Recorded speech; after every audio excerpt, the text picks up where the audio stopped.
Hello guys, what's up, it's Raj है। Today we are discussing about the science. और आज हम लोग कुछ स्पेशल चैलेंज करने वाले हैं साइंस के साथ में। आज हम लोग एक चैप्टर कम से कम कोशिश करेंगे कि कम से कम टाइम स्पेंड मतलब 10 से 15 मिनट के अंदर ख़त्म करेंगे। और इसमें किसी भी टाइप का फॉल्ट ना हो, कुछ ना हो, मतलब चोरी चमारी ना हो। इसीलिए हम लोग ने ये स्टॉप वॉच आप देख सकते हैं, ये हम लोग खोल लेंगे इसमें। ठीक है, टाइमर रहेगा हमारे पास में। देखिए 15 मिनट का मैं तो आपके सामने टाइमर सेट कर दे रहा हूँ। ये रहा, 15 मिनट का टाइमर सेट हो गया है। ये टाइमर अपने स्टार्ट कर दिया है, आप देख सकते हैं लाइव। अब चलिए स्टार्ट करते हैं। साइंस का चैप्टर खोलते हैं।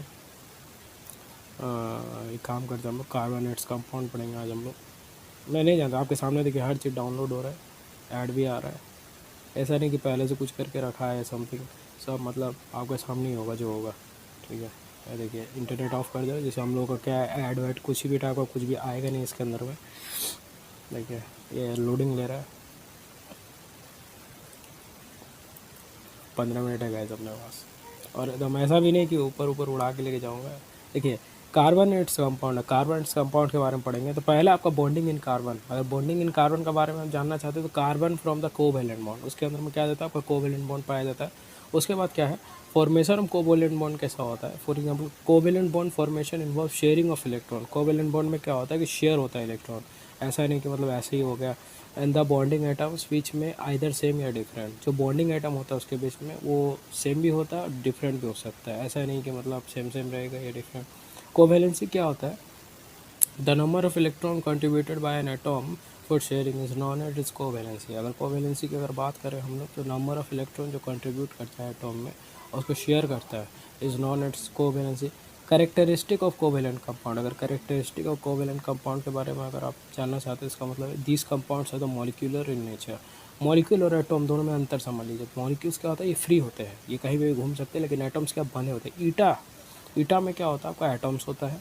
ठीक है, लेकिन हवा में जो आपका मॉलिक्यूल्स जाता है that is called the molecules. Carbon dioxide molecule, oxygen molecules है in the form of gaseous, and atoms are in the form of, आप कर सकते हैं उन लोगों के बीच में इंटरमॉलिक्यूलर फोर्सेस कम होते हैं, तो that is called the solid. उसके बाद क्या है, these are insoluble in water. ये क्या होते हैं, इनसोल्यूबल होते हैं वाटर में, मतलब घुल नहीं सकते पानी के अंदर। Soluble in benzene, kerosene and petrol. कहाँ कहाँ सोल्यूबल होते हैं आपका, तीन जगह पे, बेंजीन, केरोसिन एंड पेट्रोल, तीन जगह पे हमारा इसके अंदर में पाया जाता है। दिस कंपाउंड है पुअर कंडक्टर ऑफ इलेक्ट्रिसिटी। ये जो कंपाउंड होते हैं कोवेलेंट कंपाउंड, ये पुअर होते हैं कंडक्टर ऑफ इलेक्ट्रिसिटी का, मतलब इसके अंदर इलेक्ट्रिसिटी सही से फ्लो नहीं किया जा सकता है। फिर सेकंड में आता है आपका एलोट्रोपी इन कार्बन। अगर एलोट्रोपी और कार्बन की बात करें, the property due to which an element exist in two या more forms. Allotropy of carbon क्या होता है, एक ऐसा प्रॉपर्टी, कैसा गुण पाया जाता है इसके अंदर जिसमें जो भी आपका जो एलिमेंट होता है, स्पेसिफिक एलिमेंट, वो एग्जिस्ट करता है दो या दो से ज़्यादा फॉर्म में। एक नहीं, दो या दो से ज़्यादा फॉर्म में, विच डिफर इन देयर फिजिकल, मतलब वो अलग कैसे होते हैं, उनका फिजिकल और सम केमिकल प्रॉपर्टीज़। उनका केमिकल प्रॉपर्टीज़ भी अलग होता है और आपका उसमें फिजिकल प्रॉपर्टी भी अलग है, that is known as allotropy. ठीक है, बहुत सारे बच्चों को अगर मालूम है एलोट्रोपी, तो ये वाला आप पढ़ सकते हैं आराम से। The various forms are called allotropes. अब इसका जो अलग अलग फॉर्म होता है उसको हम एलोट्रॉप्स बोलते हैं। एलोट्रॉपी और एलोट्रॉप्स दोनों में अंतर समझिए। एलोट्रॉपी क्या हुआ, केमिकल और फिजिकल प्रॉपर्टी में जो मेरा डिफरेंस रहेगा that is called the allotropy. और इसके फॉर्म में, जो एलोट्रॉपी के फॉर्म में मेरा क्या रहेगा डिफरेंस, मतलब बहुत सारा फॉर्म्स रहेगा, दैट इज़ कॉल्ड एलोट्रॉप्स। उसके बाद हम देखते हैं, अच्छा मैं देखता हूँ ये चैप्टर कितना पेजेस का है। अरे बाबा रे, अरे बाबा रे, 5 पेज का है और 15 मिनट है, तो इस हिसाब से काफ़ी कम टाइम है। फिर देखते हैं उसके बाद carbon exist in two allotropic form. पहला क्रिस्टलिन और सेकंड एमार्फस है। The crystalline forms are the diamond and graphite, where the amorphous forms are the coal, charcoal, lamp, black etcetera. तो कार्बन एग्जिस्ट करता है दो एलोट्रॉपिक फॉर्म है, पहला crystalline, second आपका एमॉर्फस है। And the crystalline form are the diamond, graphite, फिर the amorphous are the coal, charcoal, lamp, black etcetera. उसके बाद देखिए fullerenes form another class of the carbon allotrope. जो फुलनेस होते हैं उसके अंदर में जो the class of carbon allotropes है। The first one is to identify was the C60। पहला जो था मेरा C60 इन्वेंट करा गया था, दैट इज आइडेंटिफाई किया गया था। Was carbon atoms are arrange in the shape of football. जो कार्बन एटम होता है वो शेप ऑफ फुटबॉल का पाया जाता है। यूनिक नेचर ऑफ कार्बन का अगर हम बात करें तो इसमें क्या है, पहला आपका कैटेनेशन है। The property of element to form long chain sharing by self-linking of their own atoms through the covalent bond are called catenation, and the extent catenation depend upon the strength of the bond and between the atoms involve in the catenation that is.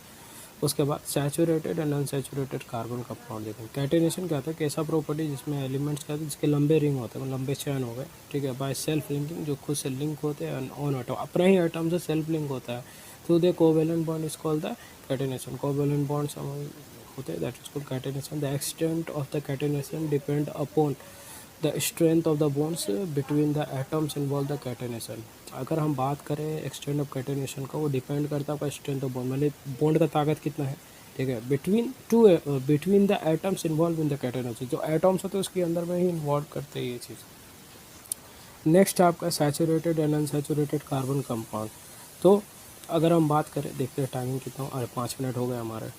Saturated and unsaturated carbon compounds कहते हैं। Saturated compound the valency of all the carbon atoms are satisfied with a single bond between them. मतलब saturated compound में ऐसा होता है कि अगर मेरा एक सिंगल बॉन्ड है वो सैटिस्फाई कर देगा सारे valency of the carbon atoms को, that is known as the saturated. While the unsaturated compound, the valency of the all carbon atoms are not satisfied with a single bond. Thus, in order to satisfy their valencies, they form the double or triple bond between the carbon atom. अगर हम unsaturated compounds की बात करें, जो valency होता है carbon atoms are not satisfy the single bonds, and thus in order to satisfy their valency they form double or triple bond between the carbon atoms। ये बात भी है।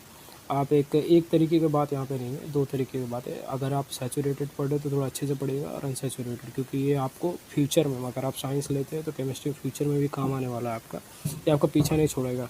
ये जो दो आपका कंसेप्ट है, फॉर एग्जांपल अगर आप सैचुरेटेड कार्बन कंपाउंड्स पढ़ रहे हो और अनसैचुरेटेड पढ़ रहे हो तो दोनों चीज़ इसमें इंपॉर्टेंट है। नेक्स्ट है, इसमें अनसैचुरेटेड को फिर से मैं एक बार रिवाइंड कर दे रहा हूँ। The carbon atoms are not satisfied with single bond. जो मेरा सिंगल बॉन्ड से सेटिस्फाई नहीं होगा, जो भी carbon atom, that is known and unsaturated. In order to satisfy their valency they have to form a double या triple bond between the carbon atom. अब ऐसा तो कुछ नहीं है कि अगर अनसैचुरेटेड तो सेटिस्फाई नहीं होगा, सेटिस्फाई होगा लेकिन डबल या ट्रिपल बॉन्ड में सेटिस्फाई होगा, दैट्स इट, ठीक है। नेक्स्ट आपका स्ट्रेट चेन कंपाउंड क्या होता है? The compound which contain the straight chain of carbon, example the normal butane. अगर नॉर्मल ब्यूटेन जो होता है उसका फॉर्मूला होता है C4H10, नॉर्मल ब्यूटेन का C4H10, और आपका नॉर्मल पेंटेन का हो गया आपका C5H12 एक्सेट्रा, ये इसके अंदर में इंक्लूड होता है। उसके बाद नेक्स्ट क्या है इसके अंदर में, ब्रांच चेन कंपाउंड क्या होता है? This compound which are branch, मतलब एक ऐसा कंपाउंड जो ब्रांच होता है उसको हम लोग बोलते हैं branch chain with the compounds. Example ले लो आप लोग, आइसोब्यूटेन C4H10, और आइसोपेंटेन आपका हो गया आपका C5H12, नियोपेंटेन C5H12, ठीक है। Isobutane C4H10, isopentane C5H12, neopentane C5H12, ठीक है। यस, नियोपेंटेन और आइसोपेंटेन का लगभग आप देख रहे होंगे दोनों सेम है, ठीक है, फॉर्मूला में C5H12 ही होगा दोनों का, लेकिन आइसोब्यूटेन जो हो गया वो C4H10 हो गया। तो क्लोज चेन कंपाउंड या रिंग कंपाउंड किसको कहते हैं? The cyclic compound of closed chain या ring compound, example cyclohexane C6H12, and cyclopentane C5H10, and cyclobutane C4H8, and cyclopropane C3H6 etcetera. Hydrocarbons क्या होता है? All those compound which contain just carbon and hydrogen are called the hydro compounds. अगर आप बात करेंगे तो for example कि इसको समझा रहा हूँ मैं थोड़ा बढ़िया से। हाइड्रोकार्बन का कंसेप्ट यही है कि all those compound which contain just carbon and hydrogen, carbon और हाइड्रोजन का एक साथ, देखिए हाइड्रोकार्बन, तोड़िए दोनों को, हाइड्रो अलग माने हाइड्रोजन, कार्बन ने कार्बन, तो कार्बन हाइड्रोजन दोनों का मिक्सचर हुआ, that is called the hydrocarbon included are there. Functional group को देखेंगे हम लोग, द एटम और group of atoms which determine the properties of a compound known as functional group. Example आपका अल्कोहल है OH, CHO, aldehyde, C double bond C alkene, C single bond C alkyne, ठीक है।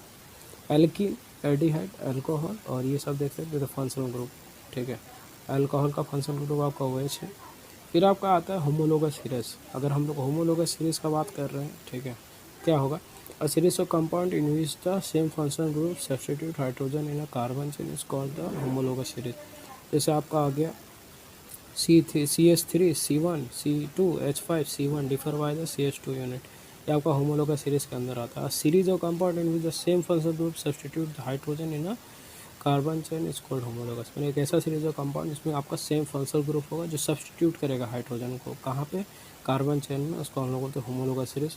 Nomenclature क्या होगा? Nomenclature होता है the chemist develop a set of rules for the forming organic compounds based on their structure which is known as IUPAC rule. IUPAC name of organic compounds consist of 3 parts. 3 part होता है इसका, देखिए prefix, word root, suffix. Word root क्या होता है? A word root indicates the nature of basic carbon skeleton. In a case of functional group is present, it indicates the name of the compound with either as a prefix or suffix.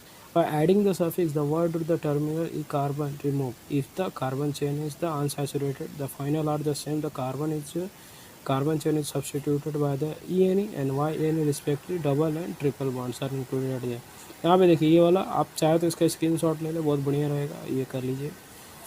Halogen, इसका 5 functional group का दिया हुआ है हम लोग का. Halogen, alcohol, aldehyde, ketone, carboxyl, amine, ester, double bond, triple bond. ठीक है, तो फिर सभी देखिए क्लोरो, ब्रोमो, आयोडो, अल्कोहल का हुआ है. ये सब आपको याद करना पड़ेगा, इसमें कोई दो राय नहीं है. इसमें आप कुछ कॉन्सेप्ट वाला समझना है, जहाँ कॉन्सेप्ट समझना वहाँ मैं आपको समझा दे रहा हूँ. ये सब आपको लर्न करना पड़ेगा. You have to learn this things.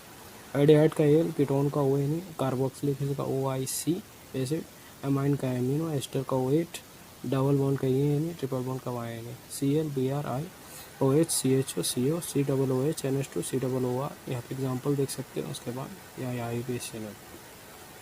IUPAC name थोड़ा प्रैक्टिस करेंगे आप लोग घर में, जिससे क्या होगा आपको थोड़ा सा आसानी होगा.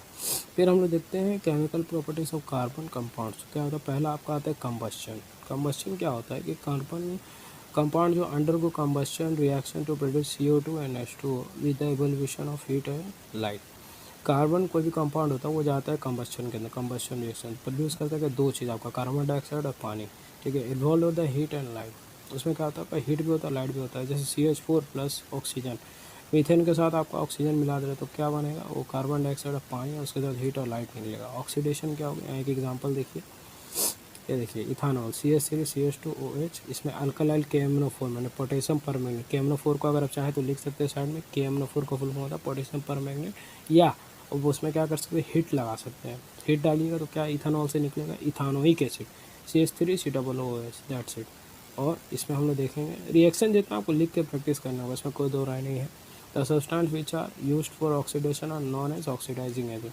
सब्सटेंस जो होता है यूज़ होता है ऑक्सीडेशन में और known as oxidising. Example alkaline KMNO4. जो अल्कालाइन KMNO4 होता है एसिडिफाइड वो होता है K2Cr2O7. ये दो चीज़ इसके अंदर पाया जाता है. फिर आता है आपका एडिशन रिएक्शन. तो एडिशन रिएक्शन में क्या पाया जाता है ये हम लोग देखेंगे यहाँ पर. अनसैचुरेटेड हाइड्रोकार्बन जिसमें आपका आता है alkynes and alkynes undergo the addition reaction in the presence of the catalyst. Example है आपका R जो डबल बॉन्ड है डबल C, RR लगा हुआ NiH2 और R सिंगल बॉन्ड CC, फिर R बॉन्ड ऊपर में H नीचे में दैट्स इट. इस तरीके का जो भी आप देखेंगे इसको हम लोग एडिशन रिएक्शन बोलते हैं. फिर आपका लास्ट ये आता है आपका सब्सटीट्यूशन रिएक्शन. सब्सटीट्यूशन रिएक्शन क्या है? हम लोग टाइम देखते हैं. इस चैलेंज हम लोग का ऑन है. 13 मिनट हो गए, 2 मिनट में देखते हैं हो पाता है कि नहीं. ये होगा तो कोई बात नहीं.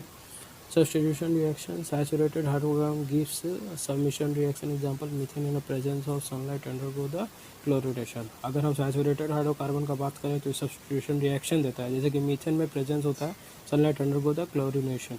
सब इंपॉर्टेंट कार्बन कंपाउंड. तो अल्कोहल देखेंगे हम लोग. Compound containing the OH group attach to the carbon atom are known as alcohol. जैसे आपका इथानॉल आता है C2H5OH. कॉमनली इसको हम लोग अल्कोहल बोलते हैं. प्रॉपर्टीज ऑफ इथानॉल में देखेंगे reaction with sodium. Due to the weakly acidic nature ethanol reacts with sodium and liberate the H2 gas. तो जैसे आप कहोगे 2C2H5OH प्लस 2Na, तो यहाँ पे बनाया हम लोग का 2C2H5ONA प्लस हाइड्रोजन निकल गया. यहाँ पे देखिए आप जो ये है C2H5ONA है, इसको हम लोग सोडियम इथॉक्साइड बोलते हैं. सोडियम इथॉक्साइड इसका फॉर्मूला होता है C2H5ONA. C2 reaction with cone H2SO4. जैसे C3CH2OH. ठीक है, इसमें कॉन H2SO4 अगर हम लोग मिलाएंगे तो क्या होएगा? सिंपल सा बात है कि कॉन H2SO4 और आपको 443 केल्विन में गर्म करने पर C2H4 प्लस H2 मिलेगा. Alcohol is a fuel. Alcohol में आपको इथानॉल पाया जाता है. It is added to petrol 20%. जितना आप लोग पेट्रोल बढ़ाते हैं जनरल मैनर में तो उसमें आपका 20% इथानॉल है. The mixture is called the gasohol. ठीक है, गैसोलिन गैसोल जो whatever you want that. ठीक है. Harmful effect of the drinking alcohol. जो कोई मतलब फॉर एग्जांपल इस अल्कोहल को दारू बोल सकते हैं शॉर्ट में जो पीते हैं. The alcohol is use for the drinking purpose contain the methyl alcohol. Methyl alcohol होता है सम CH3OH as an impurity, then it may cause a serious poisoning and loss of eyesight. आपका आँख का रोशनी भी जा सकता है इससे, और ये एक तरह का सीरियस जहर भी है, ठीक है। मिथाइल अल्कोहल, इसका फॉर्मूला होता है CH3OH, ठीक है। It is habit of forming and damage the liver it taking the regularly in large quantity. ज़्यादा क्वांटिटी में अगर आप रोज़ पीते हैं तो ये आपका लिवर भी डैमेज कर सकता है।